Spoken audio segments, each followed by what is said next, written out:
jamaah kelak akan muncul dari negara di situ. Artinya Nejat itu Bapak Ibu sebagai kalau dalam tafsir dalam pemahaman Ibnu Hajar Al-Asqalani itu disebut dengan Irak. Irak, kota Irak yang sekarang. Di situ akan muncul kelompok-kelompok yang mohon maaf disebutkan oleh beliau itu yang mereka tidak lagi memuja Allah, tapi yang mereka puja adalah dunia. Di sini yang disebut dengan tanduk setan tadi adalah orang-orang yang terlalu meninggikan akal kemudian mencari dunia untuk kepentingan mereka sendiri. Sehingga tidak ada lagi namanya agama, mereka lagi tidak percaya dengan Rasul, mereka tidak lagi mau kembali kepada Al-Quran. Tapi yang halal mereka haramkan, yang haram mereka halalkan. Tradisi-tradisi yang dulu nenek moyang mereka lakukan kembali. Tapi ada kelompok lain yang berpahaman yang lain. Apa maksudnya? Mereka sebut dengan tanah timur. Tanah Timur Tengah itu Bapak Ibu disebut dengan Nejat juga bagi mereka. Apa itu? Kata mereka seperti Zam-Zam Tower, kata dia. Itu yang disebut dengan tanduk setan. A'udzu billahi minasyaitonir rajim. Bismillahirrahmanirrahim. Assalamualaikum warahmatullahi wabarakatuh. Alhamdulillahi Rabbil Alamin. Alhamdulillahilladzi an'ama bi ni'matil iman wal islam bihima tatimmus salihat. Asyhadu an la ilaha illallah wahdahu la syarikalah wa asyhadu anna Muhammadan abduhu wa rasuluh la nabiyya ba'd. Puji syukur kehadirat Allah atas limpahan rahmat dengan mengucapkan alhamdulillahi Rabbil Alamin. Bersalawat kepada Nabi dengan mengucapkan Allahumma salli ala Muhammad wa ala ali Muhammad fil alamina innaka hamidum majid. Ya ayyuhalladzina amanu taqullaha wa qulu qawlan sadida yuslih lakum a'malakum wa yaghfir lakum dhunubakum wa may yuti'illaha wa rasulah faqad faza fawzan azimah. Baik Bapak Ibu sekalian yang berbahagia, mudah-mudahan di subuh hari ini Allah limpahkan rahmat dan karunia-Nya kepada kita. Mudah-mudahan Allah menjaga kita dan keluarga, menjadikan anak-anak yang saleh dan salehah. Amin ya rabbal alamin. Istiqamah dalam ketaatan, selalu dalam lindungan Allah. Amin ya rabbal alamin.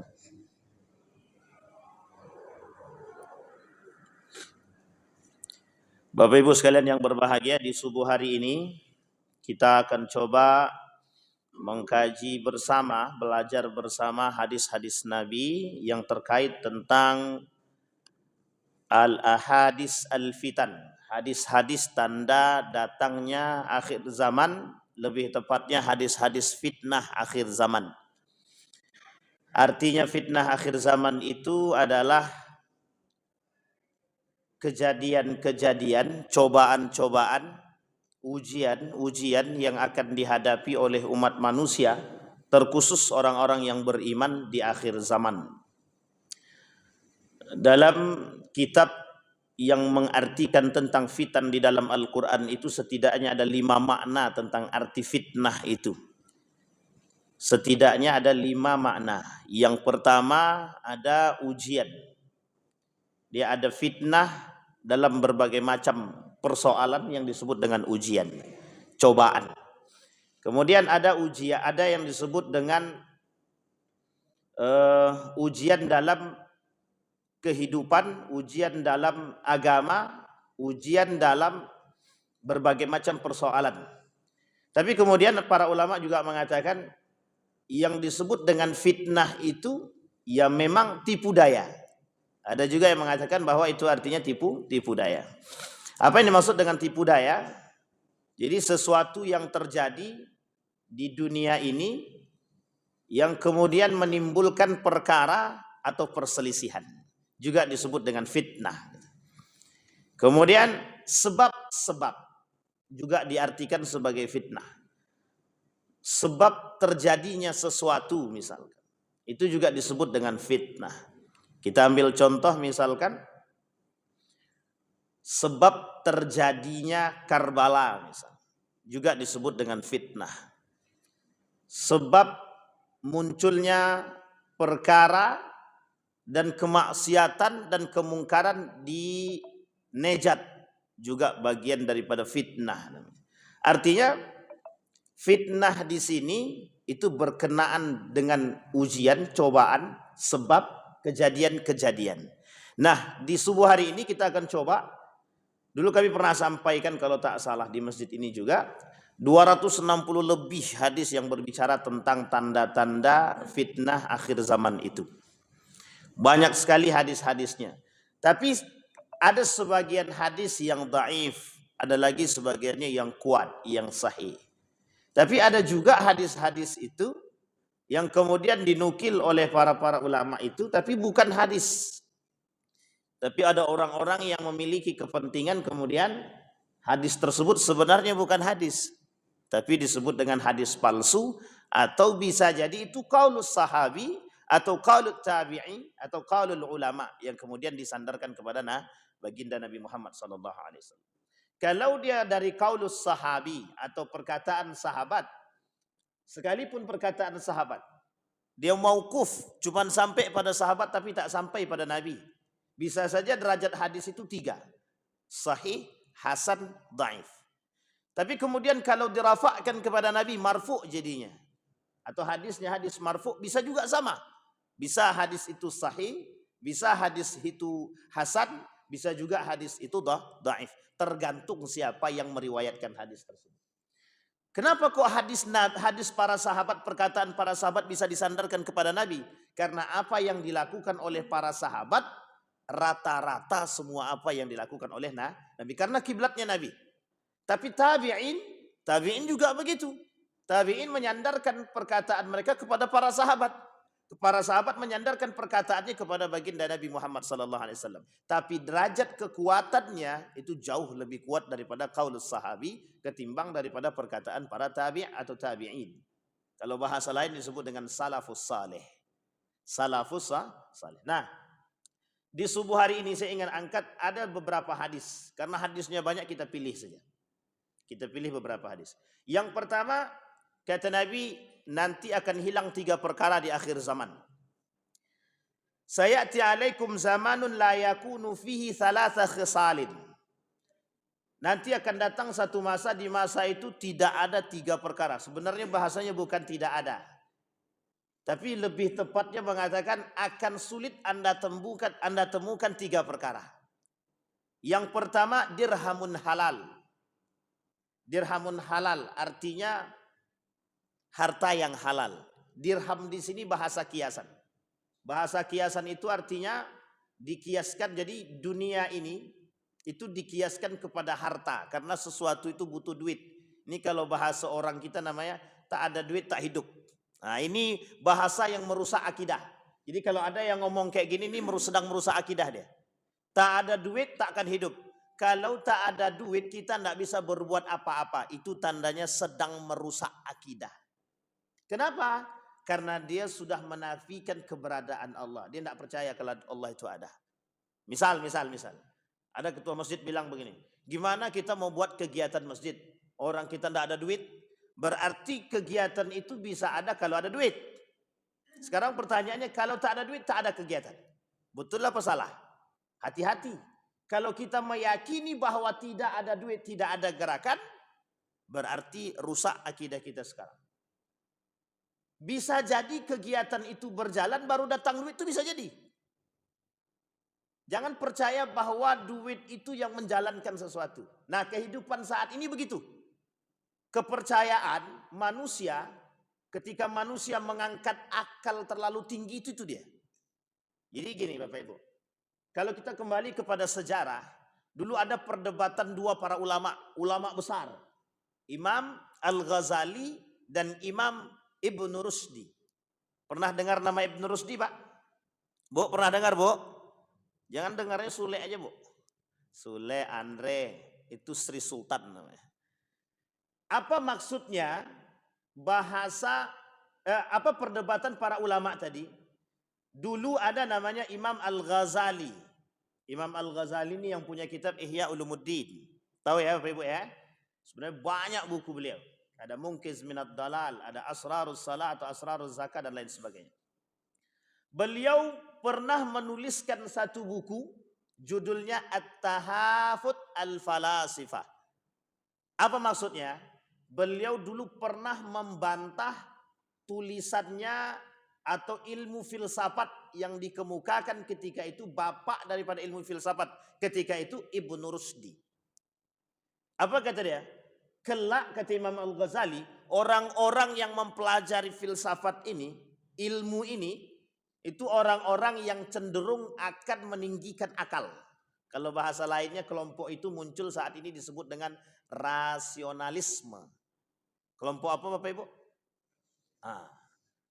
Kapan-kapan kita jelasin Bapak Ibu. Itu panjang Bapak Ibu. Ada rasionalisme, liberalisme, pluralisme, sekularisme, feminisme. Termasuk feminisme yang ibu-ibu pernah mengatakan kami perempuan harus bekerja. Itu kelompok feminisme tuh Pak. Itu kelompok perusak. Yang tak terima enggak apa-apa. Emansipasi wanita itu sama. Feminisme jadi satu. Jadi emansipasi wanita itu namanya gerakannya, tapi nama kelompoknya feminisme. Itu satu gerakan itu. Itu merusak itu. Itu gerakan-gerakan liberalisme. Orang-orang liberal yang kemudian membangunkan gerakan tersebut. Nah, rasionalisme itu artinya begini. Orang-orang yang mengangkat tinggi akal. Tetapi kata Ibnu Rusdi, kalau kita tidak menggunakan akal, kita nggak akan bisa beriman. Sehingga Ibnu Rusdi juga membantah tulisan Imam Al-Ghazali dengan bukunya At-Tahafut. At-Tahafut. Ini dalam bacaan orang-orang filsafat itu mesti membaca itu. Apa maksudnya? Akal yang ditinggikan, akal yang diangkat, kata Imam Al-Ghazali. Dan itu terbukti Pak. Orang-orang yang mengangkat akalnya, orang-orang yang mengangkat akal lebih tinggi daripada hati, itu mesti mengatakan bahwa duit itu adalah raja dari segalanya Pak. Kalau tak ada duit tak bisa. Kita ambil contoh. Bisa enggak masjid itu hidup kalau tak ada duit? Apa kata mereka dengan akal mereka? Kalau tak ada duit enggak mungkin ada bangunan ini. Itu bahasanya. Jadi kalau kami tak punya duit, kalau kami tak mampu menghasilkan duit, bagaimana kami mampu membuat kegiatan di masjid? Coba bayangkan. Disitulah kita dirusak akidah kita perlahan-perlahan. Artinya apa? Kita percaya bahwa duitlah yang menggerakkan sesuatu. Nah, sekarang kondisi kita begitu. Kondisi kita begitu sekarang. Semua orang mencari duit. Semua orang mencari duit. Semua orang melatarkan pada duit. Makanya bahasa Nabi dalam hadisnya itu dirhamun. Nah, untuk mendapatkan sesuatu, mendapatkan duit itu perlu cara. Sehingga cara inilah yang kemudian dua. Ada cara yang halal, ada cara yang haram. Nah, sekarang Bapak Ibu boleh cek sendiri. Tidak perlu saya berkoar-koar. Cara yang dihasilkan sekarang ini lebih banyak yang halal apa yang haram. Pandai-pandailah menengok. Dia ada dua, ada halal, ada haram. Yang paling unik lagi bukan masalah halal haramnya lagi yang caranya. Tapi cara yang subhat itu. Aku kan tak makan duit suap. Betul, kau tak makan duit suap. Yang suap bukan dirimu. Yang suap orang lain. Tapi duit suap itu kau belikan kepada mobil. Makan tidak, tapi beli ke mobil. Sama saja. Ente memang tidak korupsi. Yang korupsi orang lain, tapi ente nikmatin korupsi. Dalam bahasa lain, money laundry. Cuci duit. Kita dampak perbuatan cuci duit. Duitnya subhat. Perbuatan yang dilakukan oleh para koruptor itu yang haram. Cuman karena bagi dua, jadi tanggunglah dosanya sama-sama. Nah, itu maksudnya dia itu. Sampai sini paham Bapak Ibu? Jadi cara. Maka bahasanya dirhamun halal itu Bapak Ibu. Kalau dikaji dalam ilmu ekonomi Islam tentang halal haram. Itu panjang sekali permasalahan halal haram itu. Sehingga muncullah ilmu-ilmu tentang untuk mencari jalan yang lebih baik gitu. Ada namanya kontraktor syariah. Kan begitu. Biar kontraktor ini tidak haram seutuhnya, dibuat namanya kontraktor syariah. Itu tidak seberapa Pak. Laundry syariah. Loh iya Pak, kami tukang teliti Pak. Kami peneliti laundry syariah, kontraktor syariah, hotel syariah. Dulu sempat ada di Jogja itu ojek syariah. Bisa dibayangkan kalau ojek syariah itu gimana modelnya? Pakai tosa atau pakai triplek Pak. Jaga batas, jaga jarak dan lain sebagainya. Tidak hanya itu, banyak yang sudah muncul berbau-berbau ekonomi syariah, akuntansi syariah, bank syariah, gadai pegadaian syariah. Yang belum ada itu mamak syariah. Itu yang susah. Karena sampai kapanpun mamak itu tetap syariah gitu. Sehingga mohon maaf ada orang yang membahasakan begini. Anak hasil zina disebutnya nanti disyariahkan. Kapan disyariahkan kalau kami dah nikah, kata dia. Jadi anak yang lahir di luar nikah itu dianggap anak yang tidak syariah. Saya bilang wah ini berbahaya. Pemahaman seperti ini sudah berbahaya gitu. Sehingga ketika ingin mensyariahkan nikah dulu bapak ibunya, kemudian baru bisa dikatakan anak syariah. Tapi itu sudah keluar jalur. Mau nikah tetap juga anak itu sebenarnya anaknya tidak salah, yang salah perbuatan bapak ibu. Dirhamun halal. Artinya cara. Nah, sekarang bapak ibu boleh lihat cara yang halal itu seperti apa.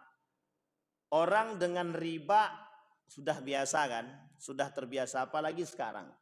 Bapak ibu kalau lihat sejarah, itu sejarahnya besar sekali pengaruhnya dari negara-negara komunis dan kemudian negara-negara kapitalis. Jadi dua negara ini punya pengaruh besar terhadap permasalahan bunga ataupun riba itu. Saya nggak membahas itu. Nah kembali dirhamun halal. Sampai sini paham apa ibu ya? Cari yang halal. Biarlah hasilnya cuma 800.000 per bulan, 500.000 per bulan. Tidak ada masalah. Tidak ada masalah. Jangan terlalu tinggi mengangkat akal itu. Kita butuh iman sekarang. Kita butuh iman. Di akhir zaman ini yang dibutuhkan itu iman, bukan akal saja. Akal itu penting, tapi lebih penting lagi iman. Kenapa? Kalau akal tanpa iman rusak dia. Kalau akal tanpa iman rusak. Yang selamat itu mana? Yang akal dengan iman. Karena kalau akal tanpa iman, oh itu banyak pak. Yang menghalalkan yang haram itu banyak. Jual bakso, orang tidak tahu. Tidak tahu. Tapi ternyata dagingnya daging babi. Banyak pak. Ini saya kasih tahu bapak ibu. Ini saya kasih tahu, tapi jangan dicontoh ya. Kalau pengen makanan itu enak, campurlah minyak babi. Insya Allah enak. Itu kalimatnya insya Allah enak. Dan itu terbukti pak. Beberapa teman melakukan penelitian itu, mencoba makanan itu dicampur dengan minyak babi. Wah enak pak memang. Yang makan siapa? Ya orang lain, bukan dia. Dari sekian banyak orang yang mencoba, non muslim kita minta. Dan mereka bilang memang enak. Nah itulah pak. Tapi hati-hati. Nah sekarang mencari harta yang halal itu banyak sekali orang-orang yang menghalalkan yang haram dan mengharamkan yang halal. Ini yang harus kita hati-hatikan. Lain waktu kita bahas khusus pak tentang yang halal dan haram. Kalau kita ketemu lagi insya Allah. Yang kedua akhun yusta'nasu bihi. Akhun yusta'nasu bihi itu artinya teman setia. Oh, ini kaitannya dengan teman setia. Kalau tak setia berarti pengkhianat. Di akhir zaman itu yang paling banyak memang pengkhianat Bapak Ibu. Pengkhianat itu paling banyak. Saya ambil contoh sederhana. Ini kita mengulang sedikit. Sekian banyak kerajaan Islam. Itu rata-rata runtuhnya kerajaan Islam itu. Rata-rata dan mayoritas itu pengkhianatan semua. Pengkhianatan. Tidak ada yang tidak pengkhianat itu Pak. Semuanya pengkhianat. Runtuhnya itu karena pengkhianatan. Soekarno karena pengkhianatan. Soeharto karena pengkhianatan. Kan begitu. Tapi ya sebenarnya sudah terlalu lama juga sebenarnya. Dan lain sebagainya. Kerajaan Islam. Samudra Pasai. Indonesia kita ambil contoh. Tapi kalau yang luar banyak Pak. Andalusia, Cordova, Mongol. Semua pengkhianatan. Kerajaan-kerajaan Islam itu hancur karena pengkhianatan. Siapa yang berkhianat? Orang di dalam itu Pak. Jadi kita butuh akhun yusta'nasu bihi. Apa maksud akhun yusta'nasu bihi itu? Teman setia. Di akhir zaman kata Nabi teman setia itu sudah jarang. Orang-orang rata-rata memiliki dzal wajhain. Mereka punya muka dua. Di mana ada keuntungan di situ ada dia. Kalau tak ada keuntungan dia tidak mau. Nah ini kita ambil contoh yang paling sederhana. Contoh dalam urusan politik. Perhatikan baik-baik. Di mana lawan, di mana kawan. Susah mencari lawan, susah mencari kawan. Yang kita anggap kawan ternyata lawan, yang kita anggap lawan justru jadi.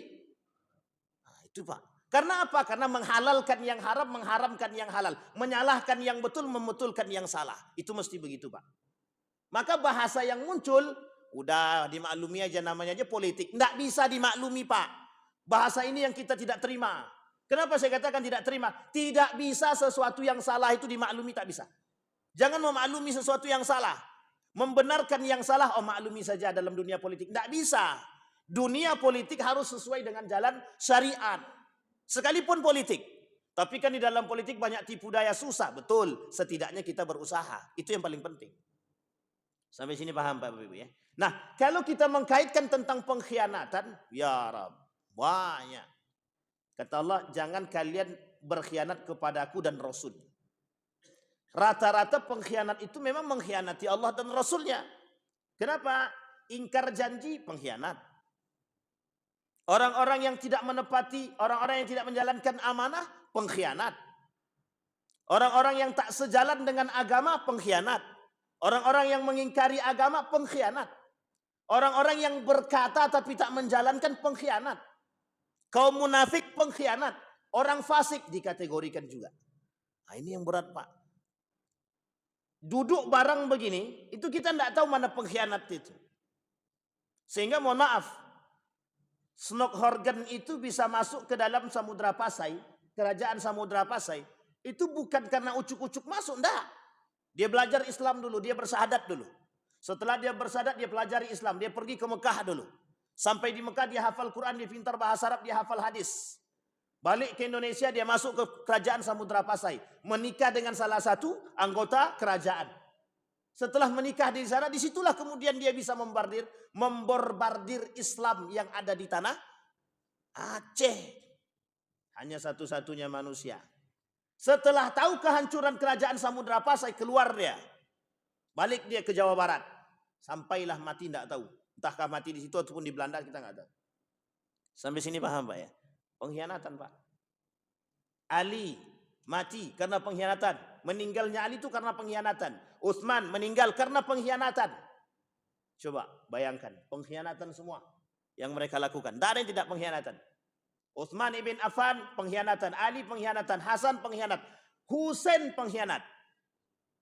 Muawiyah begitu juga. Abbasiyah begitu juga. Sehingga muncul dalam sejarah itu perang saudara pertama kali. Perang saudara pertama sekali dalam sejarah Islam itu terjadi pada masa Muawiyah bin Abi Sufyan. Tentang perang Jamal, perang Siffin, kelak kemudian muncul perang saudara yang lain disebut dengan perang Karbala. Sampailah seterusnya Bapak Ibu. Ini sejarah. Karena apa? Karena tak ada lagi yang disebut dengan saudara yang setia. Akhun yusta'nasu bisi itu tak ada. Makanya Bapak Ibu kita butuh. Tapi kebalikan daripada itu, Allah menjanjikan lebih. Setiap para sahabat, orang-orang di antara kita yang beriman Bapak Ibu, itu punya satu kelebihan. Kita bisa memberikan syafaat kepada kawan kita Pak. Nah ini yang harus kita ingat Bapak Ibu. Jadi kata Nabi dalam hadisnya, fal yukhallil, bersahabatlah dengan orang yang sejalan dengan agamamu. Karena apa? Engkau bisa memberikan syafaat. Karena kita masuk surga Bapak Ibu itu tidak sendiri-sendiri. Kita masuknya itu bareng-bareng. Wasiqal ladzina taqarrabahum ilal jannati zumara. Entar ente masuk dalam surga rame-rame, tidak sendiri-sendiri. Sampai sini paham Bapak Ibu ya? Masuk surganya rame-rame, jangan sendiri-sendiri. Tapi masuk nerakanya bagaimana? Sama-sama. Juga sama-sama. Wasiqal ladzina kafaru ila jahannama zumara. Kelak mereka masuk ke dalam neraka juga barang-barang. Karena pengkhianatan mereka, karena kerjasama mereka. Jadi Yahudi, Nasrani karena kerjasama menghancurkan Islam. Jadi mereka masuk neraka barang-barang. Illa man taba, kecuali mereka yang bertaubat. Sampai sini paham ya Bapak Ibu ya? Baik. Nah sekarang apa yang bisa mempengaruhi seseorang itu untuk tidak setia? Duit. Saya ulangi sekali lagi Bapak Ibu ya. Yang mempengaruhi manusia untuk bisa berbuat tidak setia itu duit. Yang kedua jabatan. Yang ketiga kedekatan dengan penguasa. Orang kalau sudah dekat dengan penguasa, manis dada minas sultani kurban illas dadu minallahi bu'dan. Orang kalau sudah dekat dengan penguasa, ini dalam bahasa hadisnya begitu. Dia sudah akan jauh dari Allah itu. Tapi apakah begitu sebenarnya? Ya secara mayoritas begitu. Kecuali orang-orang yang imannya kuat. Tapi Bapak Ibu pandai melihat sendiri. Saya tak mau kasih contohnya langsung. Nanti Bapak Ibu aja yang tembak sendiri. Oh begitu gitu. Tapi jangan pula suuzon, tak boleh. Artinya berpikir husnuzon penting, tapi berhati-hati dalam melihat langkah orang-orang yang tak sejalan dengan agama juga penting. Sampai sini paham Bapak Ibu ya? Apa yang mampu merubah mereka? Satu, duit. Yang kedua, tahta. Yang ketiga, kedekatan dengan penguasa. Kalau sudah dekat dengan penguasa hilang Pak. Tidak ada. Hari ini dia bisa berkata A, besok hilang jadi B. Baiknya bukan main dengan kita. Kapan kita ngopi bro? Oke, ngopi. Naik dia di atas, kenal pun tidak. Ente siapa? Suruh tunggu dulu. Bisa menunggu dia datang tuh berjam-jam. Padahal di dalam kantor tuh dia nggak ngapa-ngapain. Hanya pengen ingin dihormati, pengen ingin dimuliakan, pengen ingin diperhatikan, atau pengen menampakkan karena dia punya kemuliaan, lebih derajat, ketinggian dan lain sebagainya. Sehingga mohon maaf, yang nunggu tuh kawan dia, yang pernah dulu bareng sama dia, pernah satu kelas, pernah makan bareng, pernah ditraktir malah. Justru yang ditraktir itu yang mengkhianati kita. Bayangkan Bapak Ibu. Sampai sini paham ya Bapak Ibu ya. Ini kasus hari ini begitu. Jadi pengkhianatan itu selalu ada. Kenapa? Karena itu ciri dari manusia munafik. Nah manusia munafik itu sampai kiamat nggak akan habis Bapak Ibu. Karena mereka yang tersisa nanti di akhir zaman. Orang-orang kafir dan orang-orang munafik. Yang ketiga, sunnatun yu'malu bihi. Jadi memang nanti di akhir zaman itu sunnah-sunnah Nabi mulai hilang. Ini sudah kita jelaskan juga. Jadi Bapak Ibu yang dimaksud sunnah yang tidak dijalankan itu, ini karena juga berpikir dengan akal. Jadi gini, pengaruh kaum liberal terhadap kerusakan sunnah itu juga banyak. Misal Bapak Ibu sholat tidurnya menghadap kanan atau ke kiri? Jujur aja Pak, menghadap kanan atau ke kiri atau telentang begini? Gitu deh. Sunnahnya menghadap kanan atau kiri? Masuk kamar mandi doa apa tidak? Insya Allah Ustaz kalau ingat, kalau tak ingat. Sampai sini paham ya Bapak Ibu ya.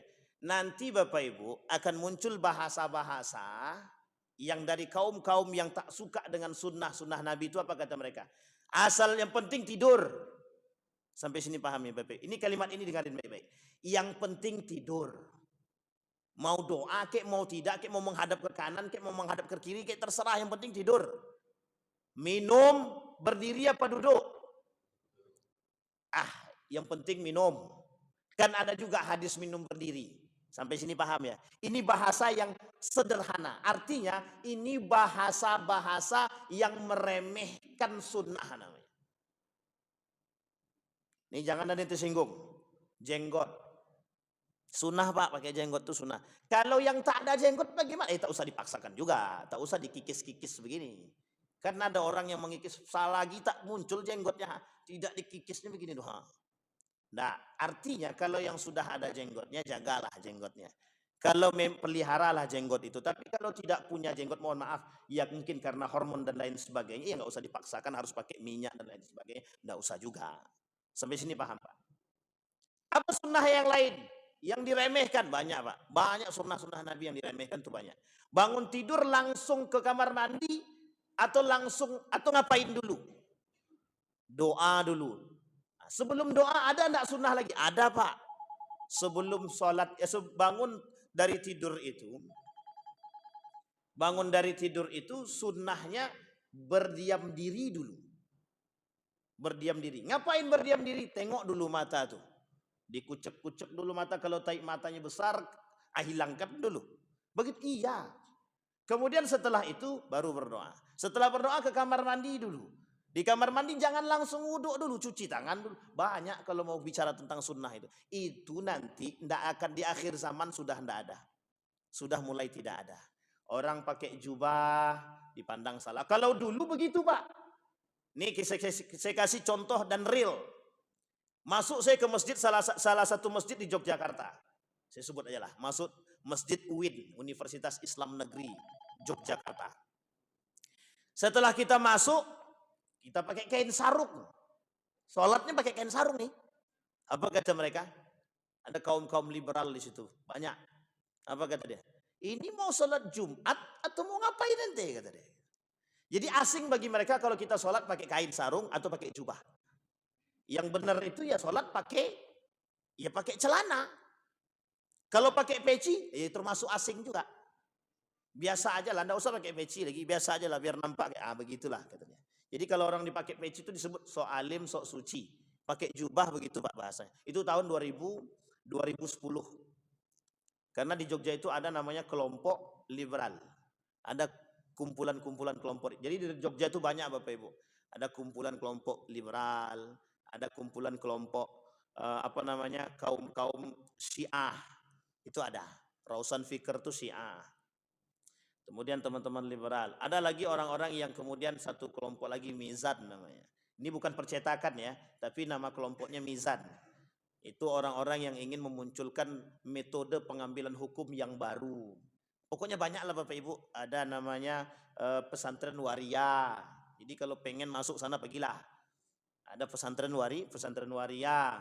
Jadi di mall Jogja itu pintu pertama itu untuk gay, pintu kedua masuk mall itu ada untuk lesbi. Loh kok hafal begitu? Ya kita pernah menjajaki Bapak Ibu. Jadi kita tengok tuh di mana mereka kumpul gitu. Nah, itu kerjaan kami dulu Bapak Ibu. Kita cari tahu sampai laki-laki di mahasiswa itu yang kemayu itu Pak. Nah, itu kita tangkap, itu kita suruh di fitness itu. Biar jangan kemayu laki-laki kok kayak cewek gitu. Itu tanda akhir zaman juga tuh Bapak Ibu. Jadi banyaknya orang-orang yang menyerupai laki-laki menyerupai perempuan, perempuan menyerupai laki-laki. Kembali ke masalah tadi. Sunnah yang kelak di akhir zaman itu tidak dikerjakan. Banyak Bapak Ibu. Banyak sekali. Nah, kalau tidak dikerjakan, berarti sunnah kalau tidak dikerjakan kan tidak ada dosa. Kita tidak berdosa. Yang menjadi masalah pada masa Daulah Abbasiyah muncul kelompok yang disebut dengan ingkar sunnah. Dan kelompok itulah yang kemudian yang juga sampai saat ini masih ada.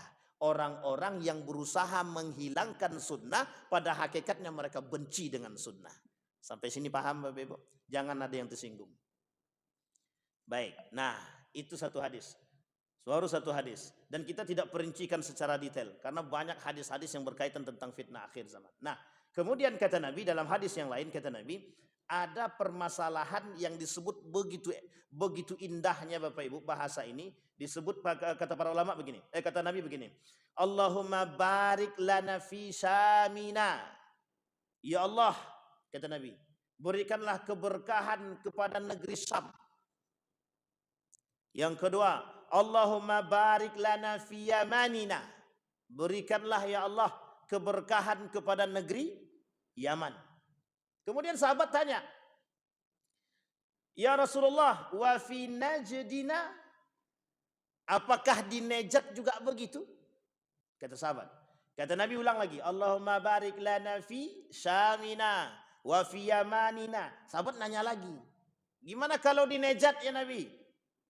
Nabi kemudian tidak mengatakan, Nabi tidak melanjutkan, tapi Nabi mengatakan dengan hadis yang lain, kata Nabi, hunaka al-zalazil wal fitan wa biha yatlu' qarnus syaitan. Jadi kata Nabi, nanti kelak di Najd itu akan muncul para pemuja setan. Nah, ini berat mentafsirkannya Bapak Ibu. Karena ini banyak multi tafsir.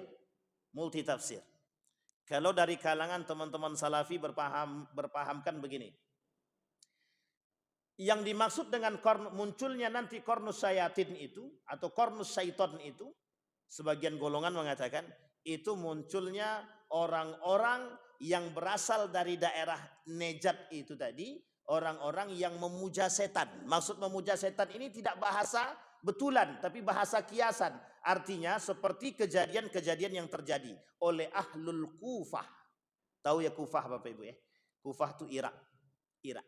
Apa kejadian yang muncul di sana? Satu, Syiah. Tahu sampai sini Bapak Ibu ya? Syiah. Jadi muncul sejarah Syiah itu dari situ Bapak Ibu. Nah, orang Syiah ini banyak kelakuannya.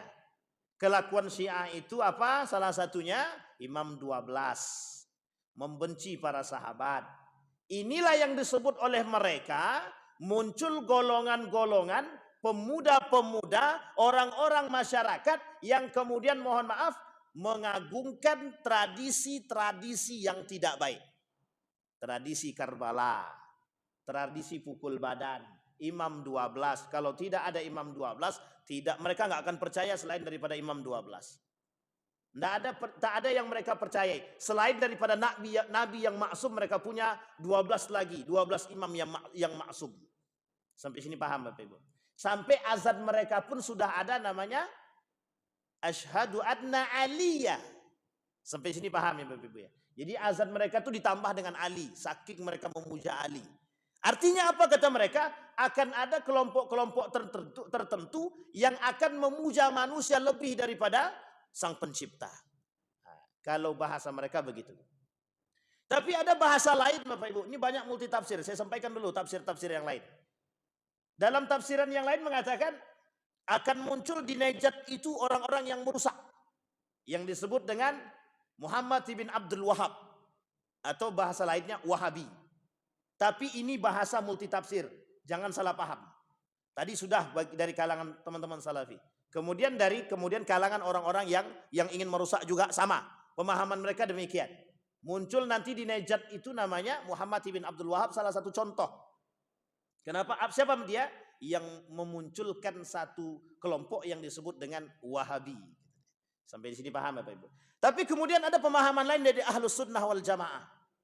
Apa pemahaman lain daripada Ahlus Sunnah wal Jamaah? Kata Ahlus Sunnah wal Jamaah, kelak akan muncul dari negara di situ.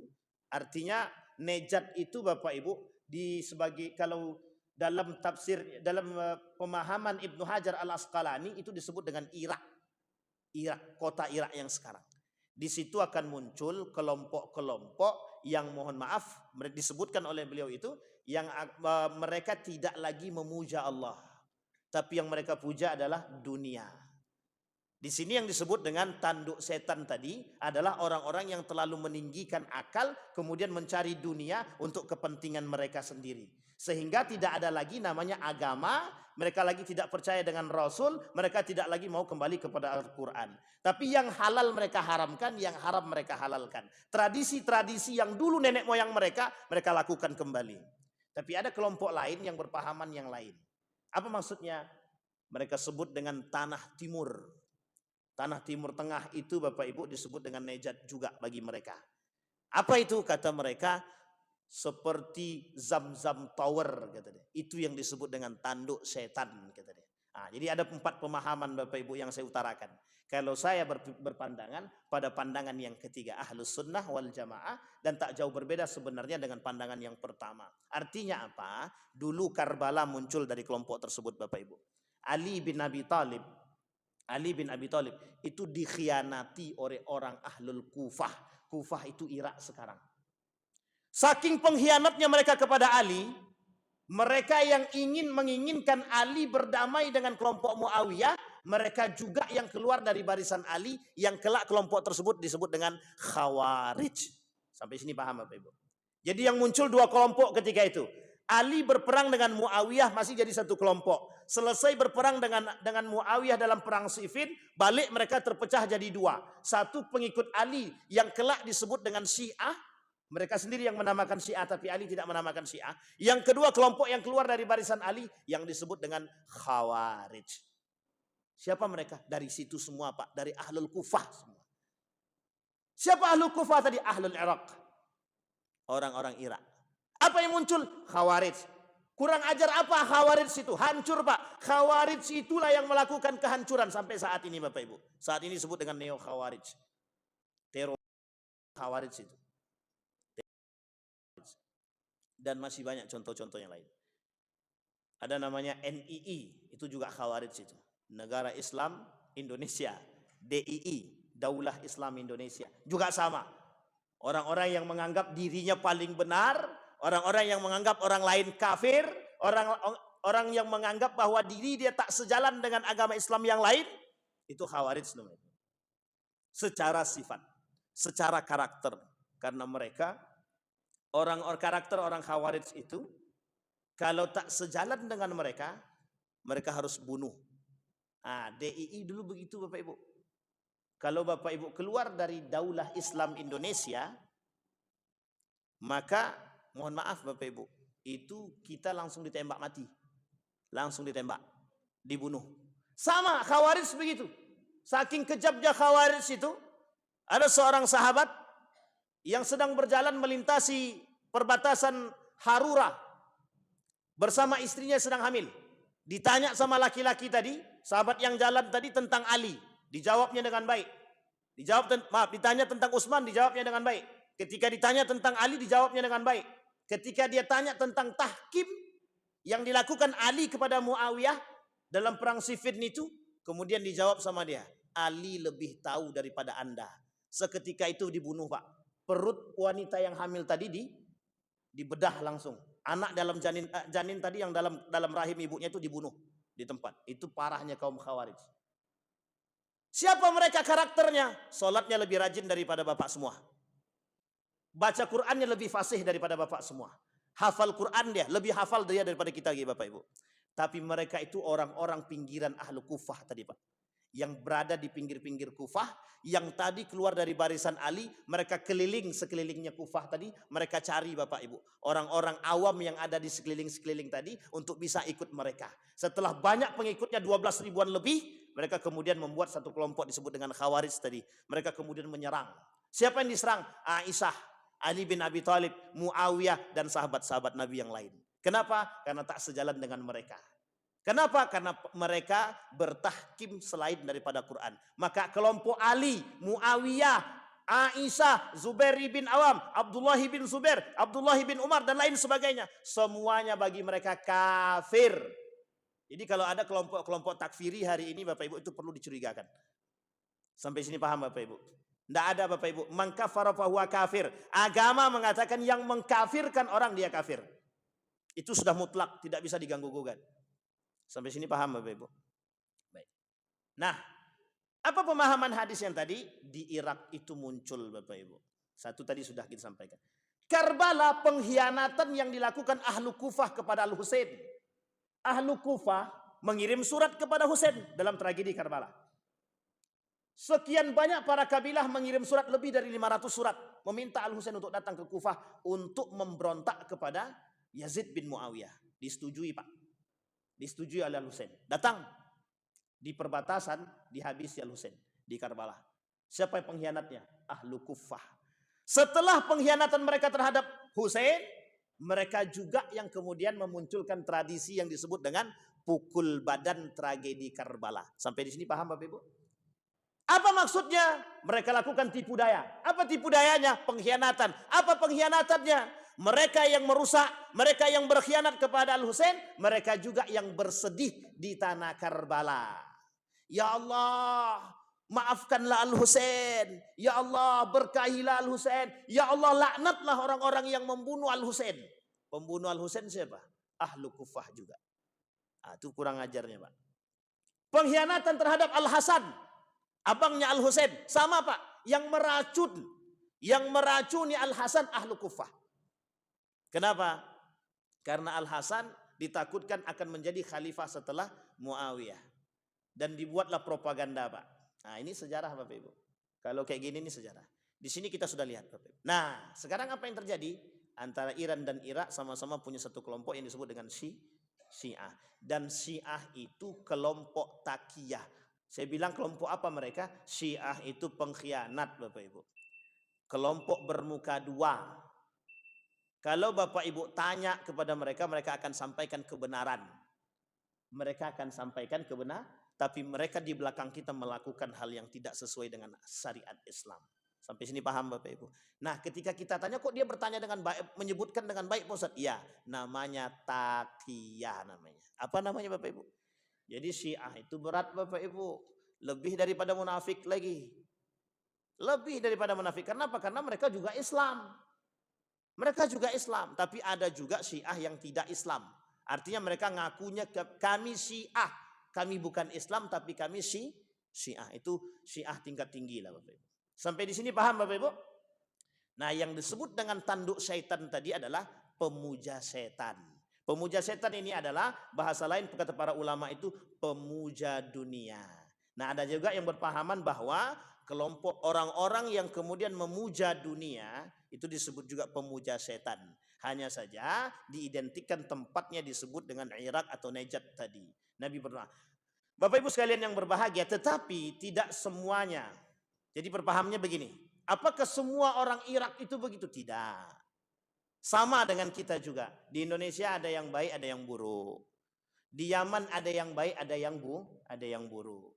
Kemudian di Syam itu Damaskus ada yang baik juga ada yang buruk. Tapi yang disebutkan oleh Nabi dalam hadis tersebut adalah mayoritas perbuatan yang muncul para pemuja setan tadi dari situ. Sampai di sini paham Bapak Ibu? Baik.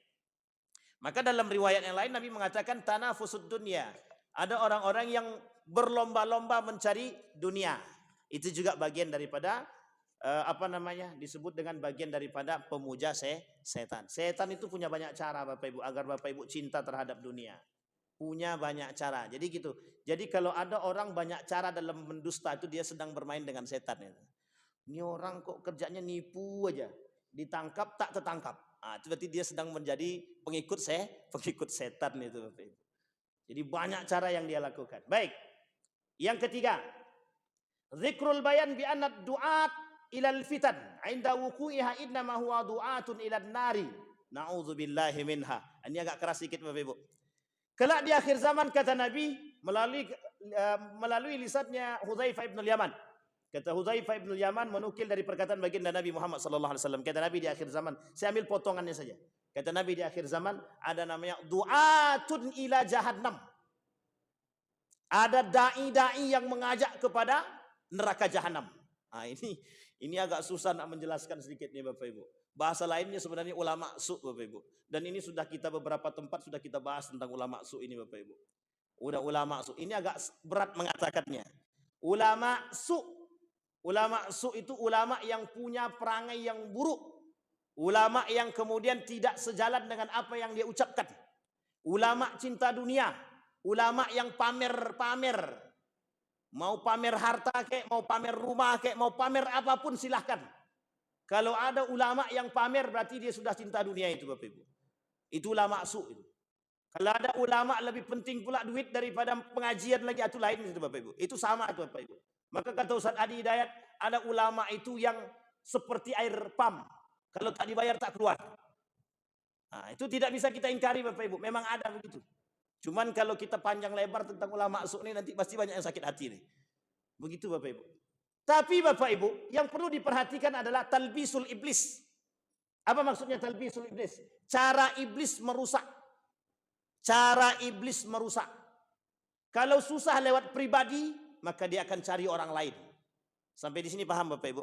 Maka ujian terberat bagi seorang dai, ujian terberat bagi seorang ulama adalah diri dia sendiri dengan keilmuan dia tadi. Apakah ilmu dia untuk dunia dia atau ilmu dia untuk Allah? Maka disebutkan dalam hadis yang lain kata Nabi, dia ini hadis-hadis kursi. Kata Nabi, "Fima ta'allamtal ilma wa fima qara'tal Qur'ana." Kata dia, "Ta'allamtul ilma fika wa qara'tul Qur'ana fika." Kata orang tadi kepada Nabi, kepada Allah, "Aku mempelajari ilmu agama karena Allah. Aku membaca Al-Quran karena Allah." Kemudian Allah katakan, "Kadzabta, ente dusta." Wa taqulul malaika kadzabta. Kata malaikat, ente dusta. Ta'allamtal ilma liyuqalu aliman. Wa qara'tal Qur'ana liyuqalu qari'an. Ente belajar ilmu biar dipanggil alim. Ente baca Quran biar dipanggil qari.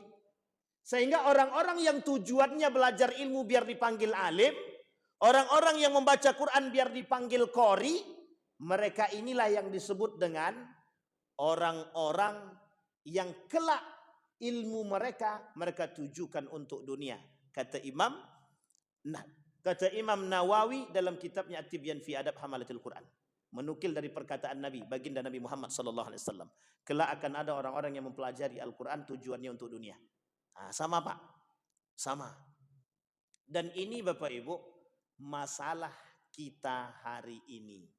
Masalah kita hari ini. Ini saya kasih tahu Bapak Ibu. Banyak, ini jangan ada yang tersinggung nih Bapak Ibu ya. Banyak para dokter itu yang beli jabatan, beli gelar tuh banyak. Dan juga ada anggota dewan itu yang beli gelar itu ada. Tapi saya tidak tahu anggota dewan mana gitu kan. Sebenarnya bukan tak tahu Bapak Ibu, tak enak menyampaikannya. Tapi ada anggota-anggota dewan yang beli gelar. Ada orang-orang yang beli biar dipanggil doktor, biar dipanggil magister. Coba bayangkan. Tujuannya apa? Mengelabui manusia. Kalau dia sudah doktor kan, wow, doktor gitu. Sampai sini paham? Wow, profesor. Allah sudah sampaikan kalimat itu dan ini berkali-kali. Hari ini kita ulang kembali kalimat itu dalam Al-Quran. Wa minan nasi may yu'jibuka qauluhu fil hayatid dunia. Kalau ada manusia yang bergelar, yang dengan gelarnya itu mereka akan kalian akan terhipnotis dengan apa yang mereka sampaikan. Pertanyaan saya Bapak Ibu, kalau ada profesor di sini berbicara, kemudian di sini ada magister juga yang berbicara, kira-kira Bapak Ibu lebih percaya profesor atau magister? Hari ini magister Pak. Sebagian besar profesor, betul. Karena nengok gelar profesor tuh orang udah takut. Profesor berat. Tapi kan kita nggak tahu. Sampai sini paham Bapak Ibu ya? Jadi hari ini muskilah kita begitu. Jadi saking sudah masuknya di dalam dunia segala lini kehidupan Bapak Ibu. Makanya kata guru saya, penting adanya world view of Islam. Islamic world view. Artinya tatanan kehidupan, cara pandang kehidupan yang Islami itu penting untuk saat ini. Di akhir zaman itu penting. Apa maksudnya? Kembali kepada jalannya Allah itu penting. Kembali kepada keimanan yang kuat itu penting. Karena susah Bapak Ibu. Hari ini kita banyak musuh kita Bapak Ibu. Musuhnya Bapak Ibu itu banyak.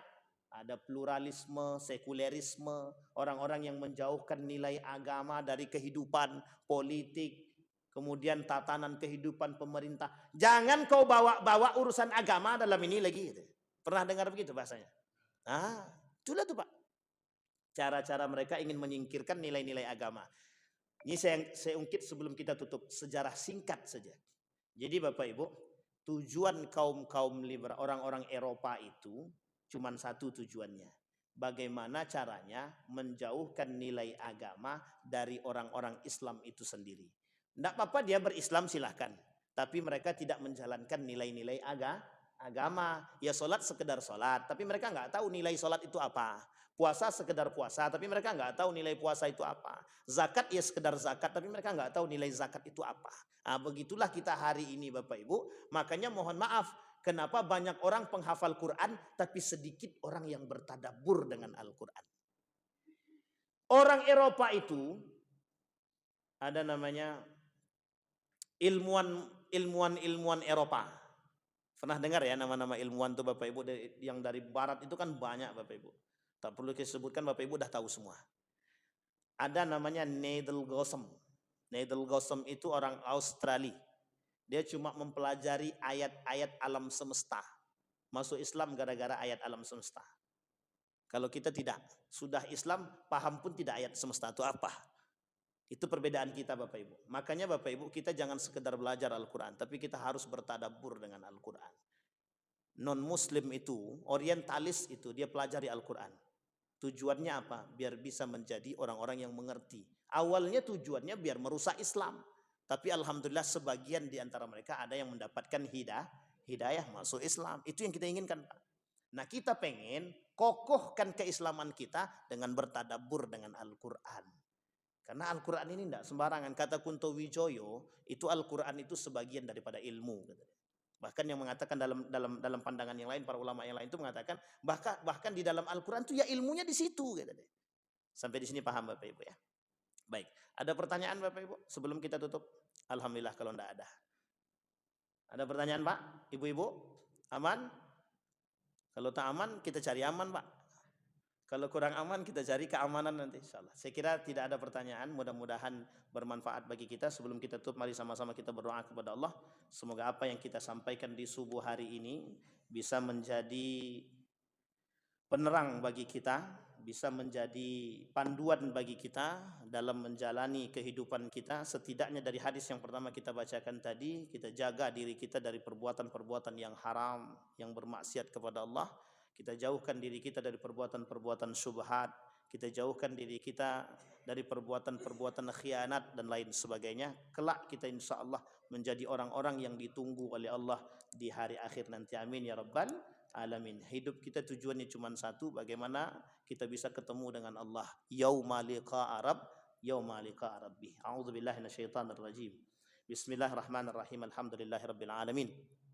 قل صدق الله فاتبعوا ملة إبراهيم حنيفا صدق الله ومن أصدق من الله قيلا صدق الله ومن أصدق من الله حديثا يا حي يا قيوم يا فتاح يا عليم يا عزيز يا غفار يا رب العالمين اللهم أعدنا على ذكرك وشكرك وحسن عبادتك اللهم أعدنا على ذكرك وشكرك وحسن عبادتك اللهم فقهنا في الدين وعلمنا التأويل اللهم انصر من نصر الدين واخذل من خذل المسلمين اللهم انصر إخواننا المجاهدين في فلسطين وفي غزة وفي كل مكان يا أرحم الراحمين اللهم إنا نسألك رضاك والجنة ونعوذ بك من سخطك والنار اللهم إنك عفو تحب العفو فاعف عنا اللهم اجعل تجمعنا تجمعا مرحوما واجعل تفرقنا من بعده تفرقا معصوما اللهم اجعل القرآن العظيم ربيع قلوبنا ونور صدورنا وجلاء أحزاننا وذهاب همومنا وغمومنا اللهم اجعلنا من أهل القرآن واجعل أهلتنا من أهل القرآن